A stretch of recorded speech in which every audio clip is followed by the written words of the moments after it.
welcome back. What did we talk about last time? Oh yeah, I got my Celica. So I got my Celica, did all those mods to it, and now it's time to go boosted. And for me it was like, I didn't know where to go. I didn't know where to start. I didn't know what to do. So I started looking on the 6GC forums, start looking there to try to find out what I need to do. And then I start looking at turbo kits.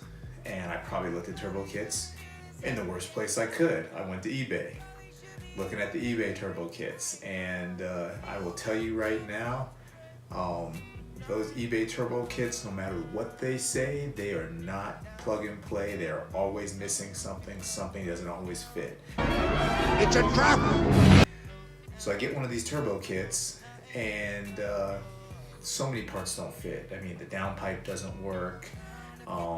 There was other little miscellaneous things. The oil feed line is missing. I mean, there's a whole bunch of stuff that's just missing from this turbo kit that I'm gonna have to go through and get fabricated and get built and get made for this car. And it was just like, I stepped into this monster. I didn't know what I was doing, but I just kept going and figuring it out. And like I said, a lot of the guys from the forums, 6GC, really helped out, gave me a lot of information. I went through and I probably said the worst thing I should say as I was going through and building this car. Oh, I'm just gonna run low boost. I'm just gonna run like, 7, maybe 10 pounds. That'll be about it. It won't be a lot. Not knowing that hunger for power down the road would hit you, and next thing you know, you'd be wanting more power.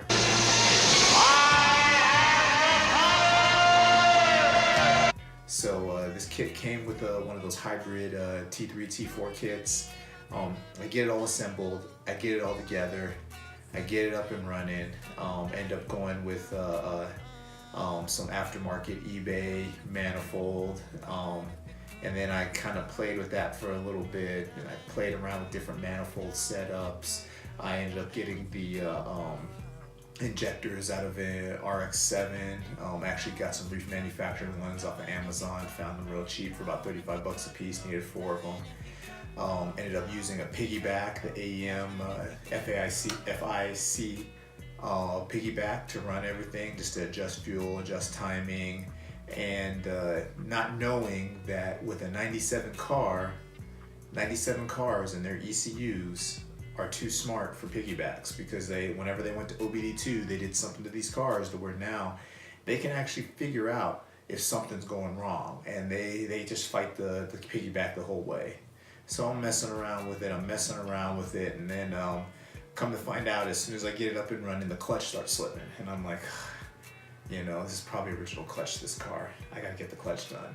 So I go get the clutch done. I get a spec stage 2 clutch put on there, all excited, ready to go. Go out there, running it, it's running great. And I'm like, this is awesome. I'm loving this thing. This is amazing. And then what ends up happening is on the way home one day, I was just driving it back and forth to work, and on the way home from work one day, I start getting a really bad gas smell in the car, and then the car gets really, really kind of slow, and the AFRs get really crazy on the car. And I'm like, oh crap. So I hurry up and I get it home. I'm just rushing to get it home. Probably the worst thing I should have did. I should have probably just stopped wherever I was and cut the car off. So I'm trying to get it home. I'm like 4 or 5 minutes away from home. I get it home, pull it up into the driveway, still don't turn the car off.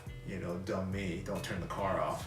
Run inside, get a flashlight, pop the hood, see that it's just dumping fuel out of one of the injectors. It's just dumping, just bad. And before I could cut the car,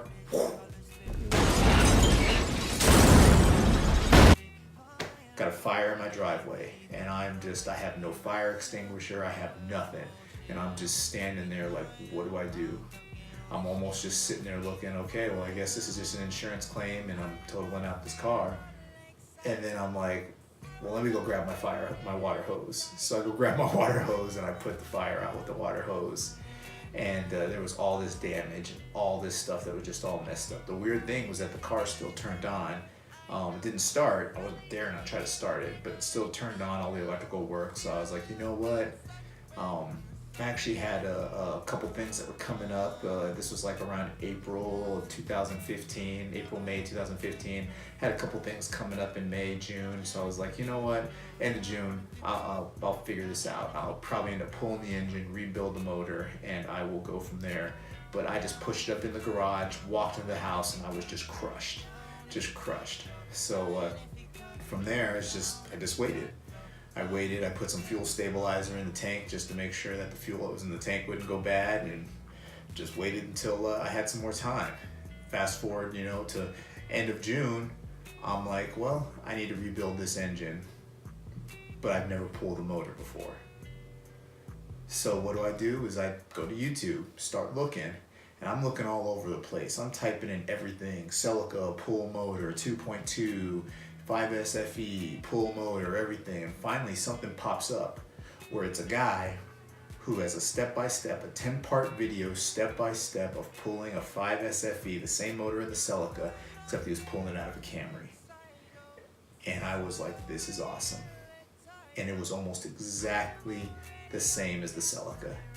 So I pulled the motor, go through everything I need to do, take it to the machine shop so they can start rebuilding it, breaking it down, taking pieces off, seeing what the bad injector was. And I'm like, finding out why the injectors leaked, and came to find out the reason why the injectors leaked was that I had California Celica. And the California Celica has different injectors, and the head is different for seating those injectors than a federal car. So had I had a federal car, the injectors would have seated perfectly and everything would have been fine. Way I could fix this problem, I could just get a federal head. So instead of taking the head to get rebuilt, I ended up buying a remanufactured head and sending back my California head as a core. And now I had a brand new head that was, federal emissions rated and would seat these injectors. Replaced that single injector, and was off to the races. And I ended up just going through and doing what I needed to do to get this motor back together, pulling it all back together, feeling all heartbroken because when I pulled this motor and I separate the tranny, you see that there's just a brand new clutch sitting there, and it's just, you're just crushed. Just looking at all these brand new parts, and some of them could be saved, some of them couldn't. The one that really pissed me off that couldn't be saved was I ended up getting a map sensor off of a GT4 Celica. I found one somewhere. Guy out of Japan was selling it. Cost me like about 150, 200 bucks. The thing was completely melted, and it was done. And I was just like, oh, this thing is just done. There's nothing I can do with this. Because what I could do with that map sensor is it was a way that I was able to trick the ECU into thinking that it had a different pressure, manifold pressure, than what it really did. And so that thing was done. Luckily, I was able to find one off of an MR2, and I found that the voltage maps for those were exactly the same as the GT4 one. So it ended up working out, but it ended up costing some extra money. And then I ended up having to get all new wiring because the wiring was just completely trashed. It was melted, it was done. It just, because like I said, the electrical started back up when right after the fire. Well, fast forward to end of June, nothing is working. The battery's fully charged, but nothing is working. And so the wiring was just toast.